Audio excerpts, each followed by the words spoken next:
What's up, armies? So, BTS is back, and we are back! Yay! So, here we're gonna do a recap of what's happened this week with the discharge, the BTS fiesta, and the dramas that came with it. So, I have a couple on my list, so let's dive in. So, first on the list was the discharge day for the guys. First was Namjoon and V, and I think both days were very eventful. And of course, the fans are very excited to the point that they were excited that they were there and they're not supposed to be there. But anyways, we are glad to see the guys are back and they are in good spirit. Although we knew that Namjoon did a live, and he was very open about his struggles in the military, and that was something that me as a fan I really appreciate. Like, especially for a guy, it's not easy to open something like that. And he was really struggling with his mental health, and to the point that he developed insomnia. So for Namjoon, that was really sweet of you. Thank you for opening to us, and you are strong and you got this. And as for the fans during Jimin and Jungkook's enlistment discharge, oh my god, guys, I understand you're excited, but please, like, let them talk. I mean, I know you're screaming at the top of your lungs because you're so excited, but we want to hear them talk as well. But anyway, that was still a very eventful event, and yeah, it was a good day and everybody was happy. Not even 24 hours and Jungkook was already dealing with the same shenanigans before, when some fans, and I don't even know if I would consider them fans, are already in front of his residence trying to barge inside his house. I mean, can you believe that? Allegedly was known as Miss A.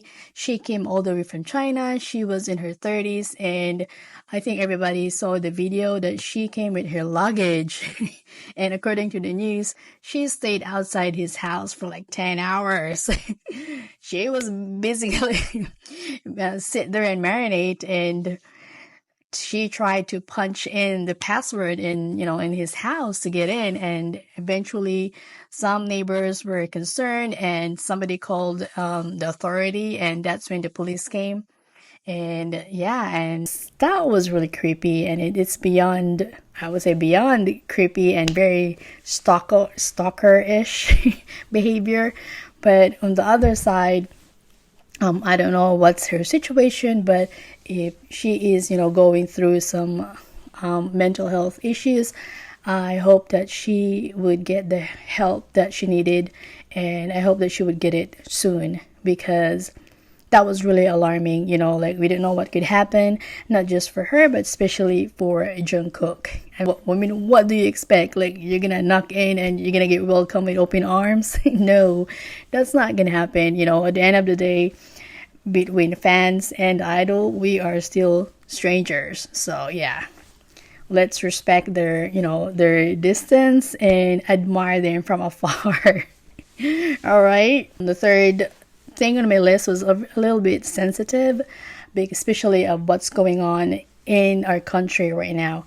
I'm not gonna mention what was written on the hat, the hat that Jungkook was wearing during the sound check.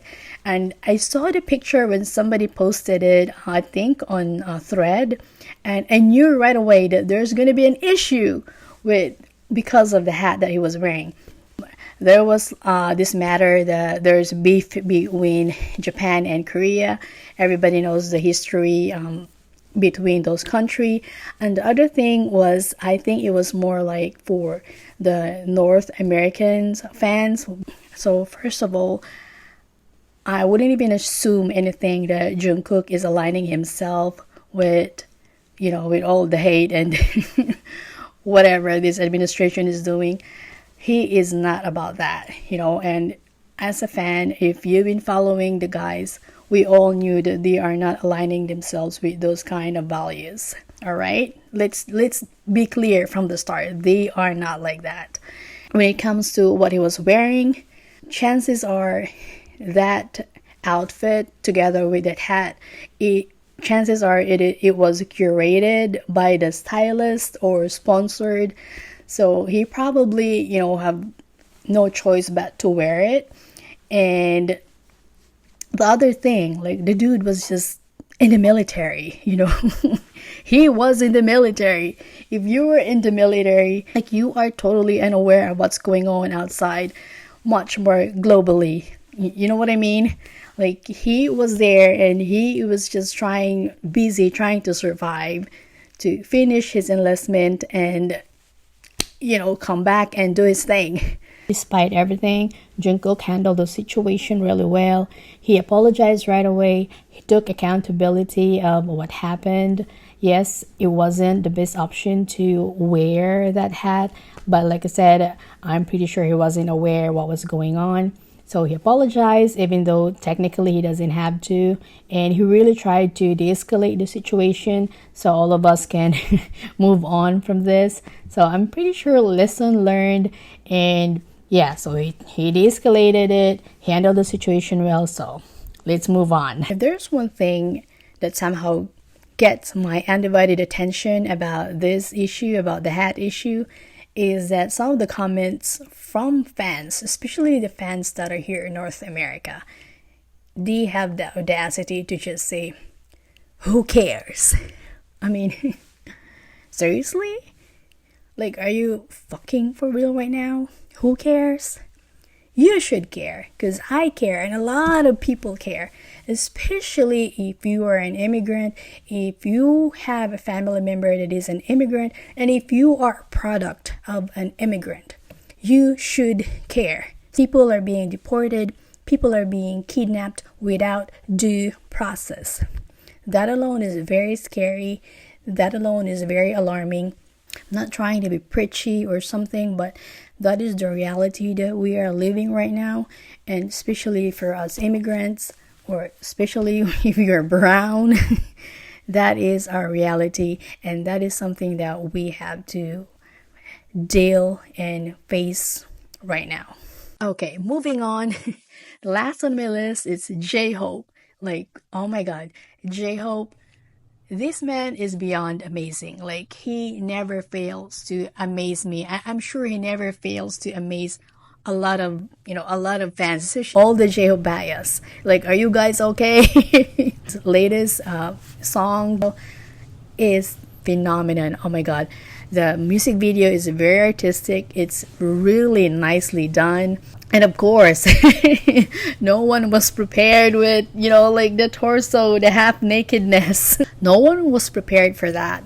And when the video came, boom, like everybody was losing their minds. Like, I myself, I couldn't believe it, but it was so amazing. The song is amazing. And the dancer that he was dancing with, oh my god, the girl was literally killing it. Like, you're killing it, girl. She was so good. She was on point. The moves is so sharp. Both of them had the chemistry, the facial expressions and everything. It was nicely and artistically done. Like, the highlight of the Jhope's concert was seeing all the guys who were there attending his concert, especially when Jin and Jungkook went on stage and start performing.